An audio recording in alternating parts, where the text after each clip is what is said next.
Hey, Harrison, it feels like we've been here before. Just the defensive effort tonight. What do you make of the mistakes, the miscues, all that stuff? I mean, you're right. I mean, we have been here before, and my answer is similar to what I've given you guys before. I mean, last game, we put together a full game of defensive stops that allowed us to win the game tonight. We had no problem scoring the basketball. We put up 118, 120 points, but defensively, we weren't consistent in that first half. They were shooting about 60%, and then down the stretch, we just had too many miscues. Whether it was um, their guys getting open shots, back doors, scoring out turnovers, things like that. So with us, I mean, the message stays the same. And when we play consistent basketball, we have a chance to win. And when we don't, it's going to look like tonight. Cunningham. Yeah, Harrison, I wanted to ask you about just the events of today. And since it's the first time talking to you guys, just your team reaction, your guys' reaction to the verdict in Minneapolis and having to put that aside and then come out and play basketball. Yeah, I mean, my thoughts and prayers are still with the family and loved ones of George Floyd, just because, regardless of the verdict, he's not here with us anymore. And I think, there's a little bit of confusion just in terms of the language that we use early on this summer. A lot of people are saying defund the police. And a lot of times people are separating that from abolition.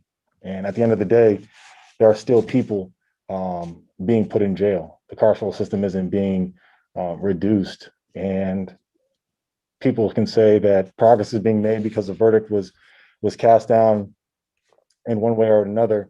And yes, the officer that was charged in this murder was held accountable, but justice is George Floyd being alive today.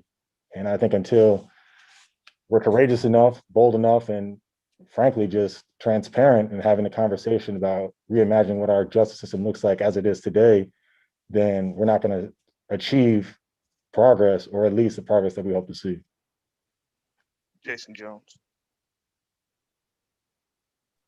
Aaron, you kind of touched on it already, but I was just wondering, just what type of day was it for you guys to come in, get your work in, talk about what all happened today, and then come out and play a game?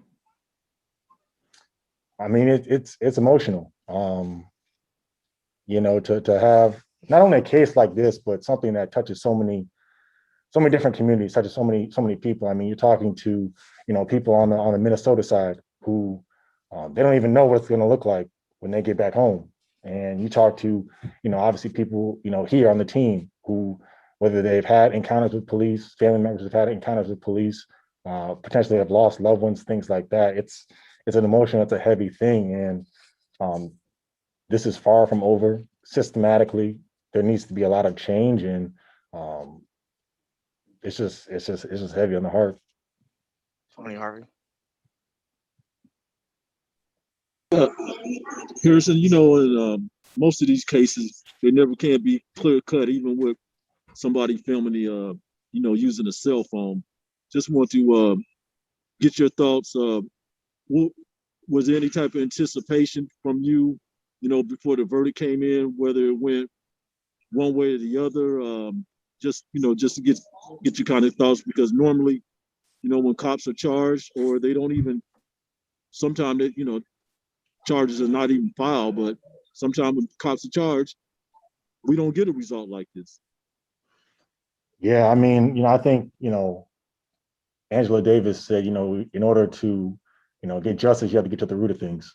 And to me, it goes back to how George Floyd died, the situations and the circumstances in the system that allowed him to be in a situation where he could be killed in broad daylight by the police. So, for me, like I said, I'm happy for the family of George Floyd that he was held accountable. But overall, I mean, you've seen time and time again, whether it's Adam Toledo, whether it's any of these other situations where, there are lives that are being lost, by the hands of this system. And there needs to be an overarching change and going back to the root, like I said, of how is this happening in the first place? Not what does the court say, not what does the jury say, not what is the sentence going to be, but how do we get here to where the system that is supposed to protect us is militarized and is killing people. Go back to Sean Cunningham.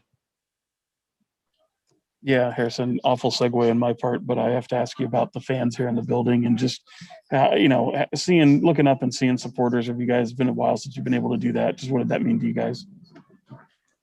Yeah, I mean, obviously the game itself didn't go the way you want to in front of fans, but sports is a great way for people to connect and communities to come together. So for our fans who haven't been in the arena all year, especially our frontline workers, to be able to have a night where they could be back in the arena, even though it was social distance, and have that type of atmosphere, it was great. And hopefully we can get a win for them tomorrow.